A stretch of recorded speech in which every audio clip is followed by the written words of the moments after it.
আসা যাওয়া করি না। যখন জুমার দিনের উপস্থিত নামাজে হবে তখন মুসলমান হিদায়াতের উপরে আসছে বলে ধরা হবে। আর যদি জুমার সংখ্যাই বেশি হয়, ফজরের ওয়াক্তের সংখ্যা খুব কমই হয়, তাহলে বোঝা গেল হিদায়াতের উপরে আমরা উঠি নাই, আসি নাই। কথা বুঝে আসছে কিনা? সবাই খেয়াল করি। আল্লাহ পাক আমাদের তৌফিক দেন, বুঝ দিয়ে দেন, আমরা যেন জুমার মতো প্রতি ওয়াক্তেই মসজিদে আসতে পারি, মসজিদগুলি আবাদ করতে পারি। হাদিসে পাকের মধ্যে আসছে এশার নামাজ এই উম্মতে মুহাম্মাদের বৈশিষ্ট্য। আমাদের নবী, প্রিয় নবী সাল্লাল্লাহু আলাইহি ওয়াসাল্লামের উম্মতের মধ্যে এই 4 রাকাত এশার নামাজ ফরজ নিয়মিত হয়েছে। এর পূর্বে এটা নিয়মিত ছিল না। কাজে এই এশার নামাজ পড়া মানে হইল আল্লাহর নবীর খাঁটি উম্মতি হওয়ার প্রমাণ। আর এশার নামাজ যে পড়ে না, গাফলত করে, নবী আকদাসের উম্মতি হওয়ার দাবি সে করতে পারে না।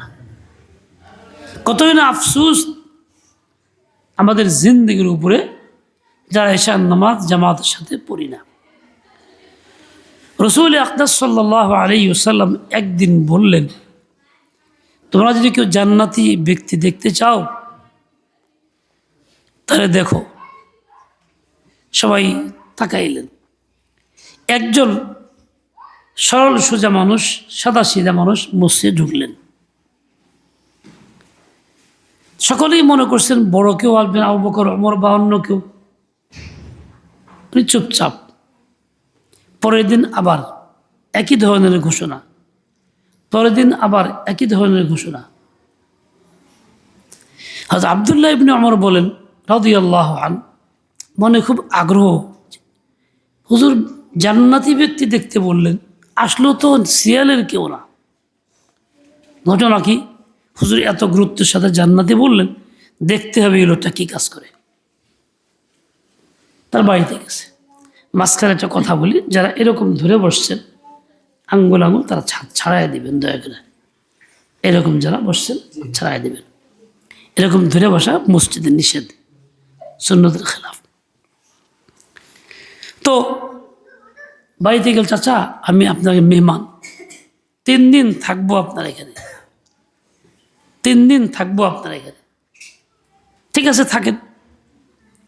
উনি প্রতিদিন পিছে লাগা থাকে, কি করেন, কোন সময়, রাতের বেলা কি আমল করেন, দিনের বেলা কি আমল করেন, এই তাকায়। তো খুব খেয়াল করলেন এশারের পরে আয়েশা খুব দ্রুত ঘুমায় পড়ছে। তো ফজরের নামাজ জামাতে একদম তোমার সাথে পড়ছেন। 3 দিন পরে দেখলেন যে তেমন কোনো উল্লেখযোগ্য বাড়তি কোনো আমল তো নাই। তাহলে ওনাকে এত সুসংবাদ দেওয়া হইল যে চাচা আসছে একটা উদ্দেশ্যে, যে আপনি কি আমল করেন দেখার জন্য আপনার সম্পর্কে রাসূল 3 দিন পর্যন্ত সুসংবাদ দিলেন জান্নাতি, কোন আমল তো দেখলাম না। তখন তিনি বললেন, তুমি যা দেখছো তাই, আমি এশার নামাজ জামাতে পড়ি, ফজর নামাজ জামাতে পড়ি, রাতভর আরাম করি, এভাবেই চলি। তবে একটা কথা, আমি দিলটারে খুব ফ্রেশ রাখি, দিলের ভিতরে কারো প্রতি কোনো হিংসা বিদ্বেষ, কোনো যাতনা, কোনো ময়লা রাখি না, খুব ফ্রেশ রাখি, সকলের প্রতি সুধারণা রাখি, কারো প্রতি ময়লা দিলের ভিতরে নাই, ফ্রেশ মন নিয়ে থাকি। তিনি বললেন, তা নিশ্চয়ই এই গুণের কারণেই আপনাকে জান্নাতি হওয়ার সুসংবাদ দেওয়া হয়েছে। 2টা বিষয়, বাড়তি নফলও না, তাসবিহাতও বাড়তি না, স্বাভাবিক যা করেন সবাই করেন, রাত্রিবেলা ঘুম বিশ্রাম আরাম করতেছেন। কিন্তু জামাতের ইহতিমাম, এশার নামাজ জামাতে, ফজরও জামাতে, জামাত মিস নেই। আমাদের মধ্যে অনেক সময় দেখা যায় বিভিন্ন কাজে ব্যস্ত হই বা দিনই কোনো কাজে যাই, রাত 12টা 1টা 2টা পর্যন্ত ওয়াজ শুনছি, পরে আয়সা বাসে শুয়েছি, ফজরের সময় খবর নাই, জামাত তরক হয়ে যায়, এমনকি নামাজও তরকের উপক্রম হয়, দেরি করে উঠছি, উঠতে পারি নাই, ক্লান্তি, নামাজ যায় ভাব। আর যদি বাস্তবে আরো একটু দেরি হয়, মুসাফির হয়ে থাকে, সফর থেকে এসে থাকে, তাহলে তো কথাই নেই, 2-3 দিন সফর করে কোনো ব্যক্তি আসছে, রাত্রে ঘুম কম, দিনেও মেহনত ছিল, গভীর রাতে শুয়ে পড়ছে। এখন এই লোকটা ফজরের সময় উঠতেছে না, কেউ ডাকলেও ওঠে না, বিবি সাহেব ডাকলেও ওঠে না, ঘুম সময় পায়। দিনে জিজ্ঞাসা করলে কি করুম, সফর থেকে আসছি, ক্লান্ত তো খুব বেশি, এই জন্য কুলাইতে পারি নাই, তাই ঘুমাইছি। আচ্ছা বলেন দেখি, এই লোকটার কোনো বাচ্চা যদি ওই সময় বলতো, আব্বা ওঠো, পেশাব করলো, চলো, বাপ মোরামরি করে না ওঠে যদি কয় তোর মুখে পেশাব করে দিলাম, দাঁড়ায় যদি বলে তোর মুখে পেশাব করে দিলাম, তখন বাপ ঘুম ছেড়ে উঠবো কি উঠবো না? কেন উঠবো? তখন ক্লান্তি নাই, তখন সফরের আঘাত নাই। কিন্তু নামাজের ক্ষেত্রে মুয়াজ্জিন আজান দেওয়ার পরেও কিন্তু উঠতেছে না, কেন? সফরের ক্লান্তি, কুলাইতে পারতেছি না। বাচ্চা যদি বলে মাথায় পেশাব করে দিলাম, তোমারে উঠলে উঠে দিলাম, তাহলে যত ঘুমি থাক সে লাভ দিয়ে উঠবো, বাচ্চা নিয়ে যাবো বাইরে। তাহলে একটা বাচ্চার কাজের প্রতি যে আন্তরিকতা আছে, আল্লাহর হুকুমের প্রতি ওইটুকু আন্তরিকতা নাই, ওইটুকু আজমত বরত্ব দিলের ভিতরে নাই। কথা ঠিক কিনা? এটা ইমানের লক্ষণ না। ইমানের লক্ষণ হইল আল্লাহর হুকুমের প্রতি ওই রকম আজমত, ওই রকম গুরুত্ব, ওই রকম বরত্ব। আজান দিছে, আল্লাহর হুকুম, আমাকে যাইতে হবে, যত কষ্টই হোক। নামাজ পড়ে এসে আবার শুই, সমস্যা নেই, সুযোগ তো আছে, নামাজ যত সময় পড়ি। এক বুজুর্গ আফসোস করে বলেন যে আফসোস, যত সব জুলুম সব আল্লাহ পাকের হুকুমের ক্ষেত্রে, সব জুলুম মসজিদের ক্ষেত্রে। তার মানে পেশাব করতেও দ্বিধাবোধ করে না, বাচ্চার কথা শোনা উঠতে দ্বিধাবোধ করে না, মসজিদে যাইতে খালি অশান্তি অসুবিধা। তাহলে প্রথম তার নাফরমানি শুরু হইল এইখান থেকে। না, ফ্যান লাগবে না আমার মুরব্বী, ফ্যান লাগবে না, খেয়াল করি এদিকে, আমার দরকার হলে আমি বলবো, সমস্যা। এই যে দেখেন, এই অবস্থা বাস্তব না? আমাদের দেশে এই অবস্থাটা কিন্তু বাস্তব। যারা নামাজ কালাম পড়ি তারাও কিন্তু এই রোগে আক্রান্ত।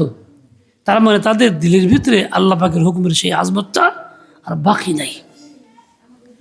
রসম পালন করি, মসজিদে যাই, 10 জন যায়, আমিও যাই, নামাজ পড়তেছি, কখনো বাদ দিয়ে দেই, কখনো আবার ঘরে পড়ি, কখনো বাজারে পড়তেছি।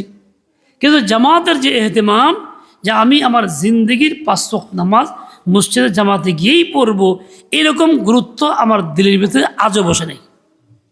ইল্লা মাশা আল্লাহ, 1-1 থাকবে এরকম যাদের দিলের ভিতরে এরকম আসছে। আমার ভাই, এই যে একটা ত্রুটি, দিলের ভিতরে আজমতের কমি, বরত্বের কমি, আল্লাহ পাকের হুকুমের গুরুত্বের কমে আসছে, এটা একটা ত্রুটি আমার মধ্যে আছে কি নাই? আচ্ছা, এই ত্রুটি রাইখেই চলবো না দূর করব? আমার আপনার কাজ হবে এই ত্রুটি দিল থেকে বের করব। বের করবো কেমনে? পদ্ধতি তো লাগবে। পদ্ধতি হইল এই, মনে চায় না, মনের বিরুদ্ধে মসজিদে হাজির হই। যে কোনো কাজ করতে মনে চায় না, ওই কাজটা করলে সওয়াব বেশি। এই যে শীতের দিন চলছে, দিন যাবে আর একটু বাড়বে, এটাই স্বাভাবিক কথা। এই প্রচণ্ড শীতের মধ্যে উজু করতে কষ্ট লাগে। আমার মতো যারা বয়স হয়ে গেছে, আমার যে মুরব্বী, তাদের তো বেশি কষ্ট লাগে, আর যুবকদের কষ্ট কম লাগে। এখন এই রকম অবস্থা হাদিসে পাকে আসছে যে এরকম শীতের মধ্যে যখন কষ্ট লাগে, উজু করতে মনে চায় না, তখন যে কি উত্তম রূপে উজু করে, ঘইষা মাইজা, কোথাও শুকনা না থাকে, পায়ের এখানে টাকনোর পিছনে, এই যে গিরার এখান দিয়ে একটু নিচা চাচা থাকে না, সব জায়গায় বরং ভালো করে উত্তম রূপে উজু করে, তারপরে মসজিদে যায়, নামাজ আদায় করে। বলে এই লোকটা যে মনের বিরুদ্ধে ওযু করলো, মনে চায় না ঠান্ডা পানি, তারপর সে করতেছে, বলে এই লোকটার সওয়াব স্বাভাবিক অবস্থা ওযু করার চেয়ে অনেক বেশি, কারণ এই কষ্ট বেশি করছে, মেহনত বেশি করছে, মনের বিরোধিতা বেশি করছে, এই জন্য তার আজর সওয়াব অনেক বেশি। ও ভাই দেখেন, একটা হাদিসের মধ্যে আজীব কথা আছে, 3 ব্যক্তির দোয়া কবুল হয়। কয় ব্যক্তির? অনেকের হয়, 3 ব্যক্তির এক হাদিসের মধ্যে আছে 3 ব্যক্তির দোয়া কবুল হয়। তার মধ্যে একজন মুসাফির ব্যক্তির দোয়া,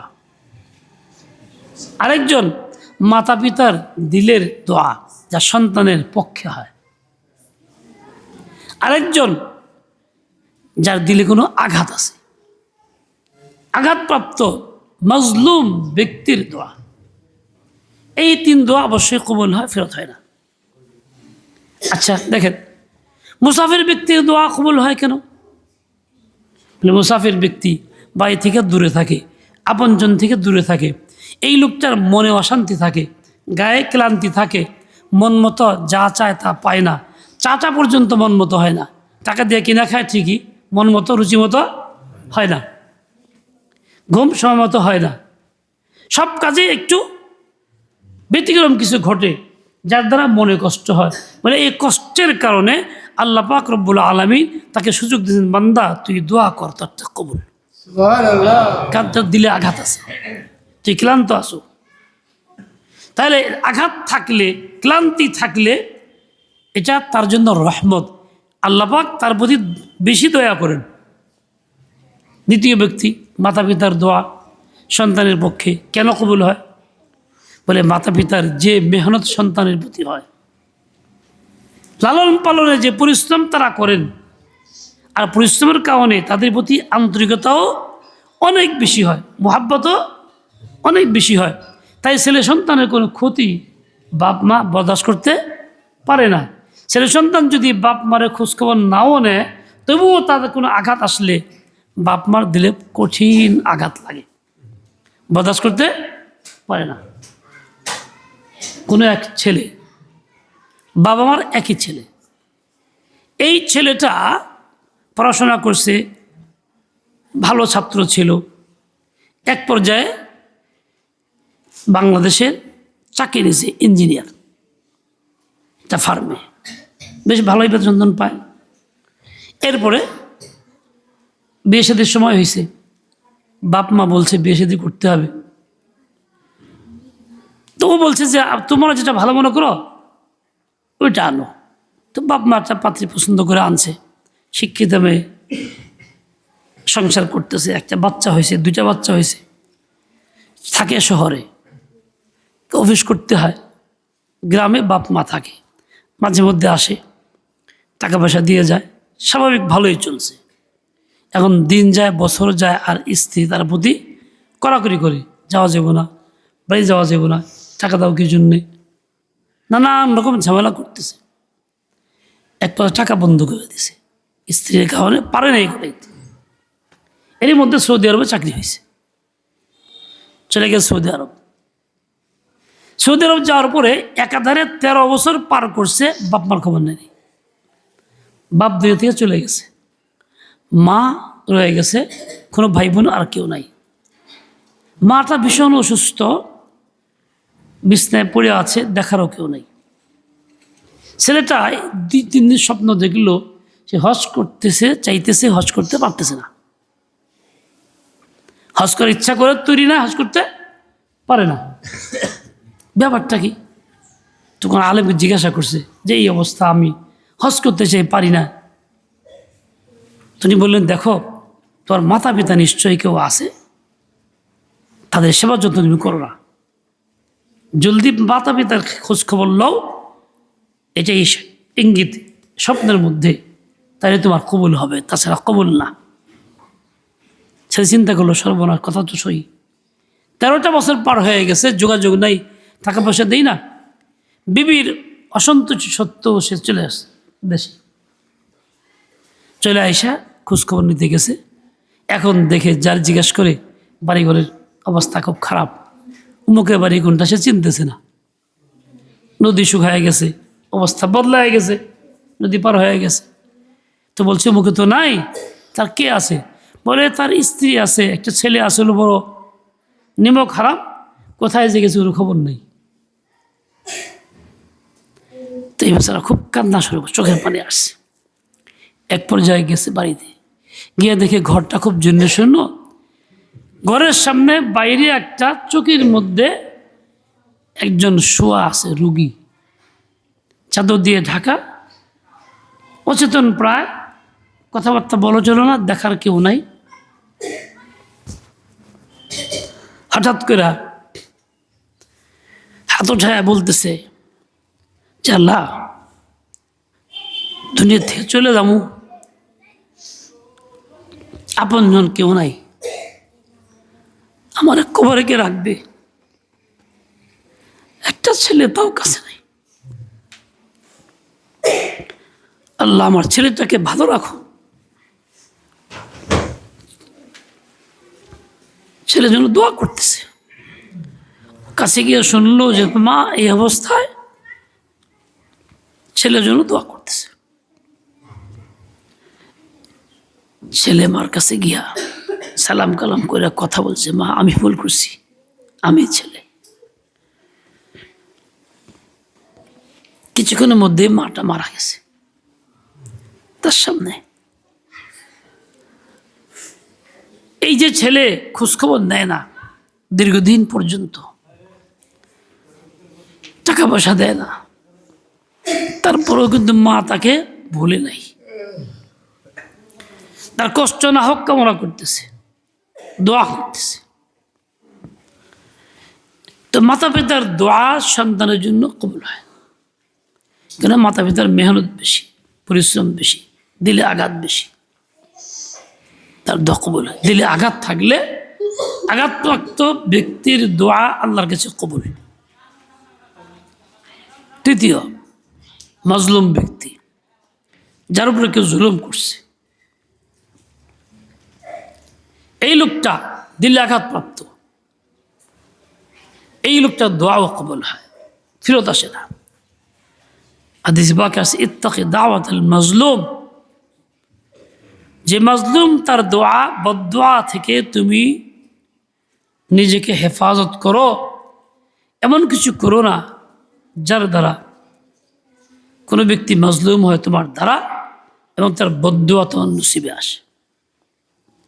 ফাইন্নাহু লাইসা বাইনাহা ওয়া বাইনাল্লাহি হিজাব, কেননা ওই মাজলুম ব্যক্তির দোয়া এবং আল্লাহর মাঝে কোনো পর্দা থাকে না, বাধা থাকে না, সরাসরি আল্লাহ পর্যন্ত পৌঁছে যায়।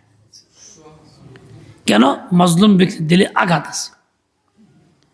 তো দিলে আঘাত যার, তার দোয়া আল্লাহর কাছে কবুল হয়। এই তিন ব্যক্তির দিলে আঘাত থাকে। এখন বলেন, এক হাদিসের মজমুন এরকম আসছে, আনা ইনদাল মুনকাসিরাতি কুলুবুহুম, যাদের দিলের ভিতরে আঘাত আছে, দিল ভাঙ্গা, মন ভাঙ্গা, এরকম ব্যক্তির খুব নিকটে আমি আল্লাহ। আল্লাহর রহমত তার খুব কাছে, আল্লাহ তাই খুব বেশি দয়া করেন। সে আল্লাহর নৈকট্য লাভ করতে পারে দিলে আঘাতের কারণে। আমার ভাই, আল্লাহ পাকের হুকুম, তুমি গীবত করবা না, আল্লাহর হুকুম মিথ্যা বলবা না, মিথ্যা সাক্ষী দিবা না, আল্লাহর হুকুম তুমি বেপর্দা হইবা না, পর্দা করবা।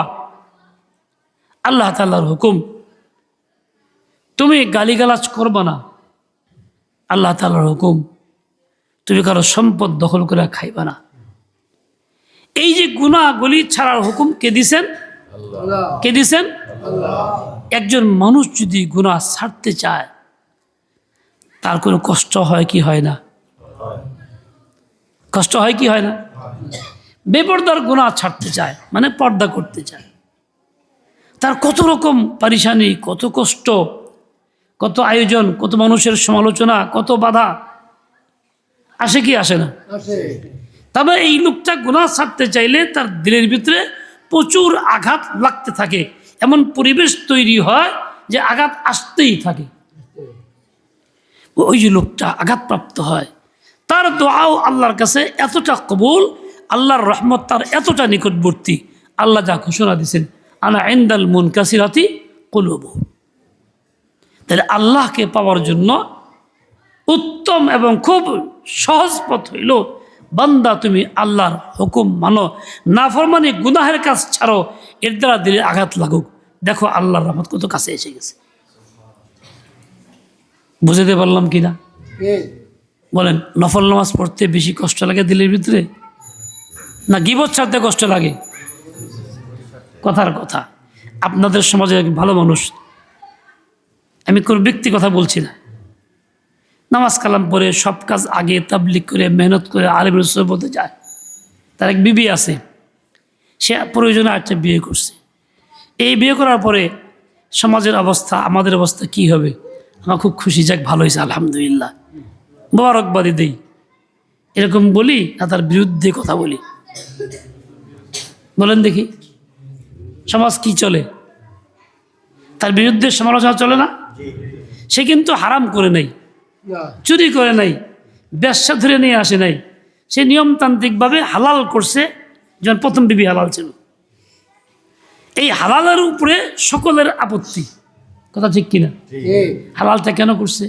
গুনাহ থেকে বাঁচার জন্য, তার প্রয়োজন পড়ছে। মানুষের প্রয়োজন পড়তেই পারে, কার কি প্রয়োজন আভ্যন্তরীণ এটা তো একে অপরটা জানে না। এখন এই লোকটা বিয়ে করছে, তাহলে আমার কাজ ছিল কি? আল্লাহ তাআলার হুকুম আছে বিয়ে করার, সে করছে, আল্লাহর হুকুম মানছে, এটা তো খুশির বিষয়, আলহামদুলিল্লাহ, আল্লাহর বান্দা নেক কাম করছে, অসুবিধা নেই। কিন্তু আমি তা না কইরা কি করতেছি? তার বিরুদ্ধে এই কথা সেই কথা আলোচনা, চার দোকানে ঝড় তখন এসে যায়। কেউ যদি বলে ভাই এগিরি কও কেন, লোকটা ভালো, হ্যাঁ চরিত্রহীন, না বিয়ে করবার যায়। যে ব্যবসাখানা যে যা, তারা চরিত্রহীন কয় না। কারে বলে চরিত্রহীন? যে হালাল করছে তারে কয় চরিত্রহীন। অথবা বলে এই লোকটার নজর খারাপ, না বিয়ে করবার গেছে গা। আচ্ছা, নজর খারাপ হইলে তো পরের মেয়ে লোকলে থাকতো, শুধু বিয়ে করছে, নজর খারাপ হলো না ভালো হইলো? সে তো আল্লাহর হুকুম মানলো, কিন্তু এর কারণে অবস্থাটা কি? ওই লোকটা যে কি কষ্ট পায় মনের ভিতরে, যে বিয়ে করে এক বিপদে পড়ছি রে। আর আমরা যারা আলোচনা সমালোচনা করতেছি, আমরা একটা গুনাহ করতেছি। একটা কেমন গুনাহ করতেছি? কঠিন গুনাহ, কেমন? কুফরি গুনাহ, এখানে ইমান নষ্ট করতেছি। কেমন হইল বোঝার চেষ্টা করুন। এ ভাই যুবক, ঘুমাইতেছো নাকি? আমি কোনো বক্তা না, কাজে তোমরা ঘুমাই পড়ো না আবার। আচ্ছা, কঠিন গুনাহ কীরকম? বলে কুফরি গুনাহ। কুফরি কেমন হইল? আচ্ছা, প্রশ্ন করি, কোরআনে পাকের হুকুম মানা ইমান না না মানা ইমান? কোরআনের হুকুম মানা এটা ইমান, না মানা কুফর, না মানা কুফর। কোরআন নিয়ে যদি, হুকুম নিয়ে যদি তিরস্কার করা হয়, ঠাট্টা করা হয়, বিদ্রুপ করা হয়, আলোচনা সমালোচনা চলে, তাহলে কি হয়? কুফর হয়, কুফর হয়, কুফর হয়। নামাজ পড়লেও ইমান থাকে না, রোজা করলেও, আমল করলেও ইমান থাকে না, হজ করলেও রসমিক কাম হবে ঠিক, ইমান ভিতরে নেই। এবার দেখেন, এই একটা দিয়েই বুঝি, এই যে লোকটা বিয়ে করলো, সে হালাল করছে না হারাম করছে? হালাল করছে। আল্লাহ পাক কি বলছেন? যে জান্নাতি কি হবে? যে লজ্জাস্থানকে হেফাজত করবে, ওয়াল্লাযীনা হুম লিফুরুজিহিম হাফিজুন। লজ্জাস্থানের হেফাজত কেমনি হবে? হালাল বিবি দ্বারা, অথবা শরীয়ত সম্মত বাদীর দ্বারা, যা আগের যুগে ছিল, আবার ভবিষ্যতে আসবে কিয়ামতের আগে। এই দুই পদ্ধতি হলো হালাল পদ্ধতি। এই দুই পদ্ধতিতে ব্যবহার করলে লজ্জাস্থানের হেফাজত হইল, গুনাহ হইল না। বুঝাইতে পারলাম? এটা আল্লাহ বলছেন, ইল্লা আলা আজওয়াজিহিম আও মা মালাকাত আইমানুহুম। স্ত্রী, বিবাহিত হালাল, আরেকটা হলো বাদী। এই দুই শ্রেণী ছাড়া অন্য কোথাও অঙ্গ ব্যবহার করে নাই, কোনো পদ্ধতি গ্রহণ করে নাই। অন্যায় প্রক্রিয়া ব্যবসাখানেও যায় নাই, পর মহিলা ব্যবহার করে নাই, হাত দিয়ে কোনো অন্যায় করে নাই। অন্য যত পদ্ধতি আছে হারাম, কোনোটাই সে করে নাই। শুধু দুইটা পদ্ধতি, হালাল স্ত্রী বা বাদী, হালাল বাদী। এটা আল্লাহ বলছেন, এরা হলো জান্নাতি। এর উল্টা ধরেন, যদি এটার বিপরীত কেউ তৃতীয় পদ্ধতি করে, সে জান্নাতি না জাহান্নামী? বলেন কি? স্পষ্ট কথা। আরো আগে বলি, পরের আয়াত কি বলছেন? ফামান ইবতাগা ওয়ারাআ যালিকা, যে এই পদ্ধতি ছাড়া ভিন্ন কোনো পদ্ধতি অবলম্বন করে, ফাউলাইকা হুমুল আদুন, তারা হচ্ছে সীমা লঙ্ঘনকারী। আল্লাহর ভাষায়, কোরআনের ভাষায় ফাউলাইকা হুমুল আদুন, তারা সীমা লঙ্ঘনকারী। পুরো বিক্লান্ত ঘুমায় পড়ছে মনে হয়। তারা হলো সীমা লঙ্ঘনকারী। আচ্ছা দেখেন, এ আমার ভাষা না, কার ভাষা? আল্লাহ তাআলার ভাষা, কোরআনে পাকের ভাষা। কোরআন বলছে ফাউলাইকা হুমুল আদুন। আচ্ছা, এরপরে কি? ফামান ইবতাগা ফাউলাইকা হুমুল আদুন, আর যে বিয়ে করছে, ফাইন্নাহুম গায়রু মালুমিন, যে লোকটা নিজের হেফাজতের জন্য বিয়ে করলো, সেই লোকটা দোষারোপ করা যাবে না, সে দোষী নয়, নিন্দনীয় নয়। আল্লাহ বলছেন ফাইন্নাহুম গায়রু মালুমিন, সে নিন্দিত না, সে ভালো কাম করছে। সমাজে আমরা যারা তানিয়া চর্চা, গীবত, শিকায়াত, উল্টাপাল্টা বলি, তারা কি কোরআনে পাকের এই আয়াতটা মানলাম? ফাইন্নাহুম গায়রু মালুমিন। আল্লাহ কয় সে দোষ করে নাই, অপরাধ করে নাই, তার নিন্দা করা যাচ্ছে না, আর আমরা নিন্দা করতেছি। তাহলে আয়াতটা কি মানলাম না অমান্য করলাম? বুঝে বলবেন, সরাসরি শব্দ, ব্যাখ্যা ছাড়াই। তাহলে কি হলো? আয়াতটাকে আমি অমান্য করলাম। কোরআনে পাকের এই আয়াতগুলোর মধ্যে একটা আয়াত আমার দ্বারা অমান্য হইল, তো ইমান থাকবো নি? কোরআনের কোনো একটা অংশ যদি অমান্য করে ইমান থাকে? থাকে না, থাকে না, থাকে না। আমার ভাই, আচ্ছা বলেন, আমরা যে সমাজে বসবাস করতেছি, মসজিদে আসি, নামাজ কালাম পড়ি, আলহামদুলিল্লাহ, সবাই ভালো মানুষ, কিন্তু আমাদের দ্বারাও কি এসব ঘটনা ঘটে কি ঘটে না? আমাদের দ্বারাও কি ঘটে? তার মানে আমরা যারা নামাজ কালাম পড়ি, মানুষ যাদেরকে ভালো মনে করে, তাদের মধ্যেও ইমান ভঙ্গের কাজ পাওয়া যাচ্ছে, তাদের ইমানও নষ্ট হইয়া যাইতেছে। এখন বলেন, ইমান যদি না থাকে, মূল পুঁজি, তা নামাজ পড়লে কাজে লাগে? মুনাফিকের ইমান ছিল না, নামাজ পড়ছে, কাজে লাগছে? শুধু তা না, আরো কতগুলি বাতিল ফিরকা আছে, ইমান নাই, তারা নামাজ পড়ে। যেমন শিয়া, কাফের, নামাজ কালাম পড়ে, ইমান নাই।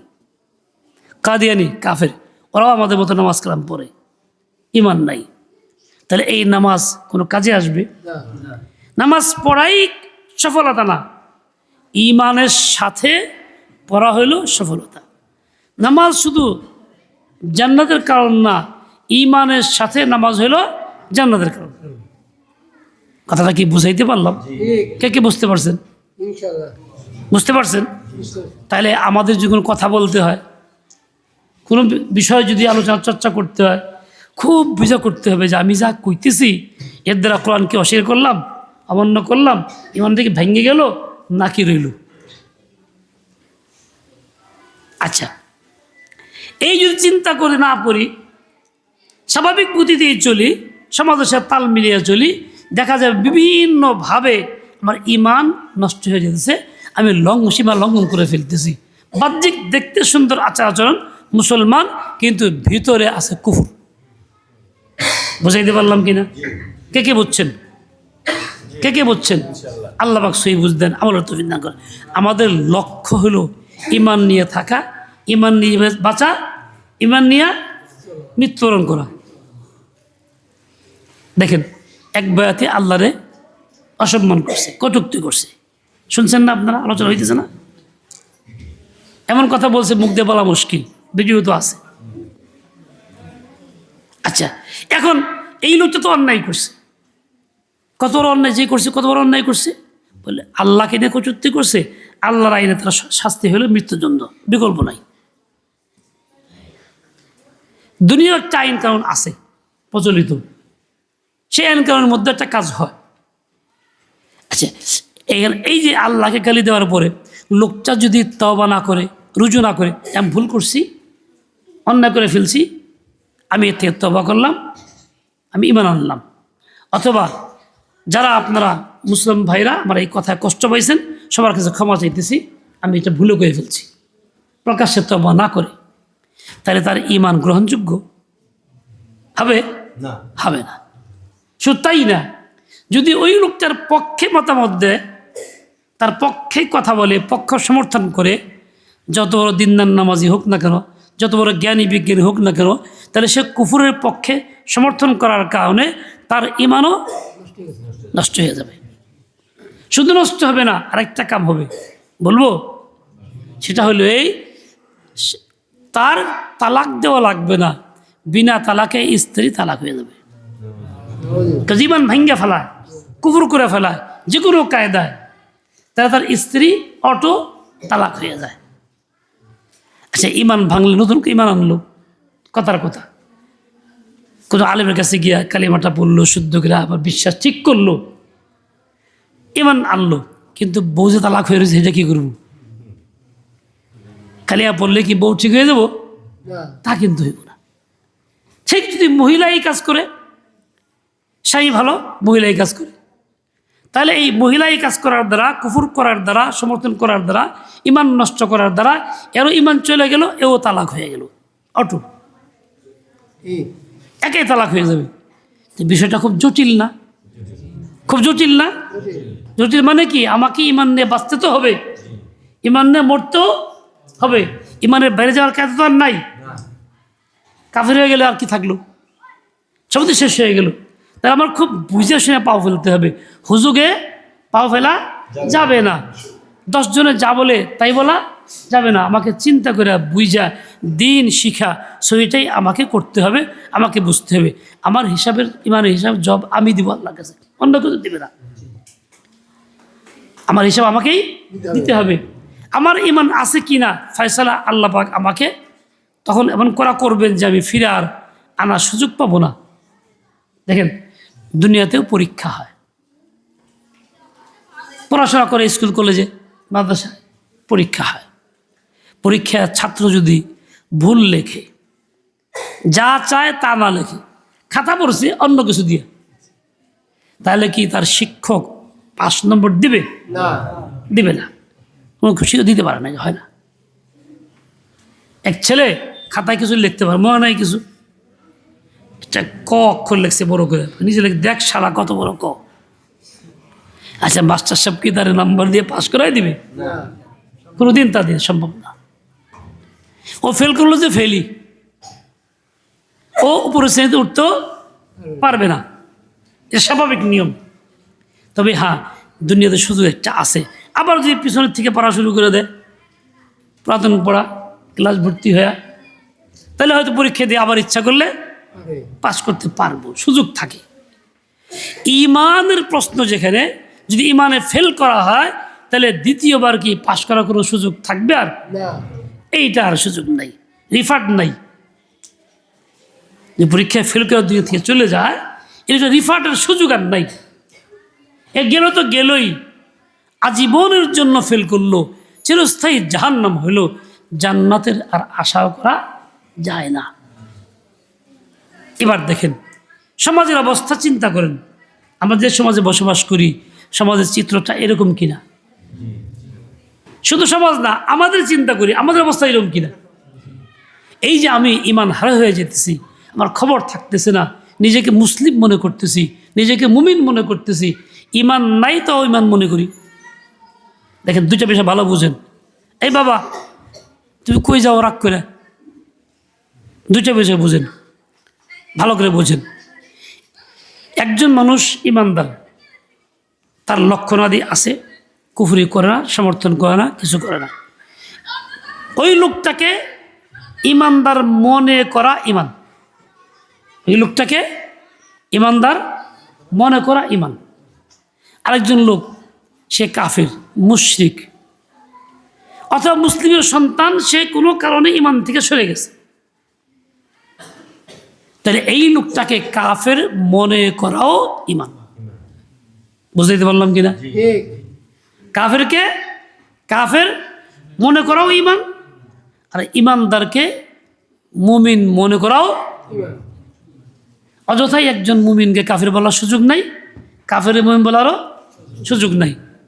শরীয়তের নীতিমালা আছে, আল্লাহ দিয়ে দিয়েছেন। আমাদের অবস্থাটা কিন্তু ভিন্ন রকম। এরকম বহু কুফুর আছে, কাফের হয়ে যাইতেছে, দূর কি হয়েছে বললে কি হলো,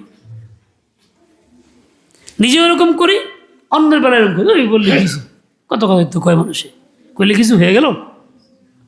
মানে এটাকে আরো তাচ্ছিল্য করা, আরো তুচ্ছ করা, এভাবে ইমান থেকে বের হয়ে যাওয়া। শয়তান বড় চক্রান্তবাজ, বড় চালু মাল। ও কিন্তু আপনাকে ডাইরেক্ট ধুয়ে ফিরাবে না। কথার কথা, বাইর থেকে উজু করে আসতেছেন, নামাজ পড়তে মসজিদে আসবেন, শয়তানের সামনে এসে দাঁড়ায়, এই কই যাস, যেতে পারবি না বলে এরকম কোনো সময়? পাশার ধরে তোর যা বেড়ে দিন না, কখনো বলে না শয়তান। কিন্তু ফিরায় কেমনি ফিরায়? খুব কৌশলে। কৌশলটা কি? কৌশলটা হলে এই যাইতেছি মসজিদে, খুব তাড়াতাড়ি নামাজ পড়বো, তাড়াতাড়ি পড়া এসে টিভিতে এই প্রবলেমটা আছে, দেখন লাগবো। সে তাড়াহুড়া নিয়ে আসতেছে, তাড়াহুড়া নিয়ে আসতেছে, অজু তার ঠিক আছে, মুছে ধুইকাই উঠতেছে, বসতেছে, তাড়াহুড়া গেছে না, খালাস।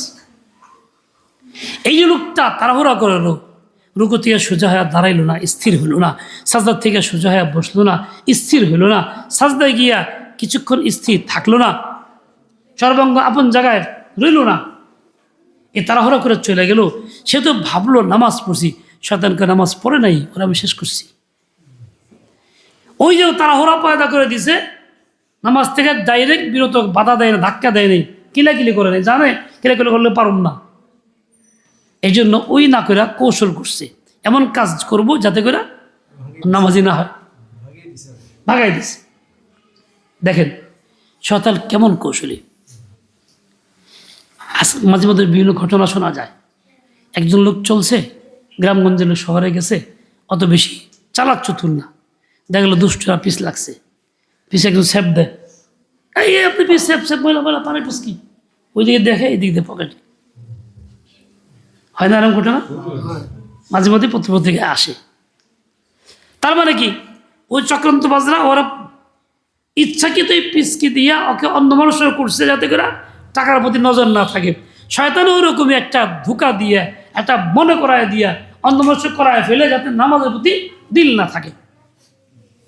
ও সরাসরি ফিরায় না। কিরকম কৌশল দেখছেন? ঠিক ইমান নষ্ট করে ডাইরেক্ট করাই তুই কাফেরও সেজদা কর তা বলে না, অত্যন্ত কৌশলী। এরকম একটা কিছু কর্ম ঘটায় দিয়ে দেয়, যার পিছিয়ে লাগায় আমাদেরকে, লাগাই দিয়া ইমান নষ্ট করে দেয়। আর নামাজ পড়া যত মানুষ পড়া থেকে ইচ্ছু আসে। একটা ঘটনা বলবো আপনাদেরকে। বনি ইসরাইলের এক আবেদ, এ বাস্তব ঘটনা, তার নামটা আমার এই মুহূর্তে মনে নাই। আবেদ মানুষ ইবাদত করত, পাহাড়ের কাছে নির্জনে থাকত। তো ওইখানে ওই দেশের যে তখন তো বাদশাহ ছিল, মালিক, বাদশাহ মারা গেছে, 3 ছেলে 1 মেয়ে। মেয়েটা খুব অসুস্থ, সুস্থ হয় না, মুরব্বী ঘুমায় পড়ছে একটা, ওই যে ক্লান্ত হয়ে গেছে, ক্লান্ত হয়ে গেছেন বেশি, একটু নাড়াচাড়া দিলে সুবিধা হবে। জি, এরপরে এই মেয়েটা অসুস্থ, চিকিৎসা করে হাকিম কবিরাজ সব ফেল, ভালো হয় না কোনো ক্রমিক, কি করবে? পুরো পথ পায় না। মিস্টার ইবলিস লানাতুল্লাহ আলাই সেটা কাম করছে, বোরাক দরবেশ সাইজা, বিরাট টুপি পাগড়ি সব কিছু নিয়ে একেবারে আসছে। ওই আবেদের কাছে গিয়া বলে, ও মিয়া তুমি খালি একলা একলা বাদ কি করো? মানুষের সেবা করা দরকার। কি সেবা? যখন বাচ্চার মেয়েটা অসুস্থ, একটু ফুটু দিয়া করো না, তোর ছিল যদি ভালো হয়ে যায়। সে বললো আমি তো কোনো মহিলা পর্দা করি, মহিলার সাথে দেখা সাক্ষাৎ দিই না, ফুটতে পারম না। ওই দিন গেছে, দেখলো যে না ইবলিস এ খুব মজবুত, এর আজকে আর কি করা যাবে না, এর চেনি সিনেমা আরও যাবে না। ছেলেদেরকে বলতেছে, নিমক খারাপের দল, বাবার সম্পদ খাস, 3টা ভাই 1টা বোন, বোনটার কি করস, চিকিৎসা করতে পারস না? হুজুর চিকিৎসা তো করি, ভালো তো হয় না। হাই বেকুফের দল, ওই আল্লাহ ঝাড়া বনি ইসরায়েলের ওই যে মুখ আবেদ তার কাছে নিয়ে যা ঝাড়ান, বুঝুস না কিছু। ওরা চিন্তা করলো কথা তো খারাপ না, যারাই, কিন্তু ও তো ছাড়বে না।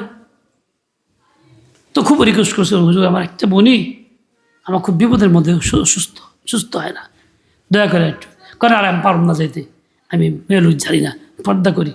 কাজে আপনার যাওয়া লাগবে না, আপনার কাছেই বাড়ি করে দিই, বোনটা এখানে থাকবে, আসবে একটু ফু দিবেন খালি, অথবা গিয়ে একটু ফু দিবেন, আর কিচ্ছু না। ইবলিস কিন্তু ওখানেও শিখেছে, এনেও শিখেছে। ওখানে কয়েক নরম করছে আবেদরে, এদিকে আবার আগে কয়েক শক্ত করছে। এক পর্যায়ে চিন্তা করলো আবেদ সাহেব আলেম না, মাসলা না, ঠিক আছে এটা ফু দিলে আর কি হবে, দেবনি। ওখানে রুম করে দিয়েছে, থাকে দিনে একবার ফু দেয়, ঝেড়ে দিয়ে আসে। মাঝে মধ্যে মেয়েটা এসে ফুনি দিয়ে আসে। ওখানে গ্রামের সব 1-2 দিন পরে মুস্কি হাসি দেয়, বলে যে বসেন হুজুর চা খান, কথার কথা মেহমানদারি করতে যায়। প্রথমত মানা করে, কিন্তু কয়েকদিন সম্পর্ক হয়ে গেলে শেষে কি আর ভালো লাগে, তো বসে চা খায়। হইতে হতে সম্পর্কটা অনেক গভীর হয়ে গেছে। এখন আল্লাহ থেকে দিল সরে গেছে, দিল হয়েছে মাখলুকের প্রতি লাগছে, মহিলার প্রতি লাগছে। ওই মহিলার সৌন্দর্য, তার আকর্ষণ, তার সব কিছু ভালো লাগতেছে। এখন ইবলিস কিন্তু ডাইরেক্ট ধোকা দেয় নাই, সুকৌশলে বহুত পিছন থেকে এরও বুঝাইছে, এরও বুঝাইছে, বুঝাই বুঝে এই পর্যায়ে আনছে। সম্পর্ক এত গভীর হয়েছে, এক পর্যায়ে দুজনে অপকর্মে লিপ্ত হয়েছে। এখন চিন্তা করলো সর্বনাশ, অপকর্ম তো করছি, কিন্তু যে বলে দিবে সে, আর অবস্থা কি হবে, ফাঁসি হবে, জান খতম, করা যায় কি? তাহলে কাজ কর, শয়তান ধোকা দিছে, জলদি শেষ কর, কইবার না পারে। মানুষ অপকর্ম করে কি করে, এই ধরনের দুর্ঘটনা ঘটায় দেয়, যে সাক্ষী না থাকে, বলতে না পারে, যে কিন্তু এমনি না, ইবলিস তার পরামর্শ দেয়। খাওয়ার পানি আছে কি? পানি পানি আপনি বসেন, আপনি বসেন।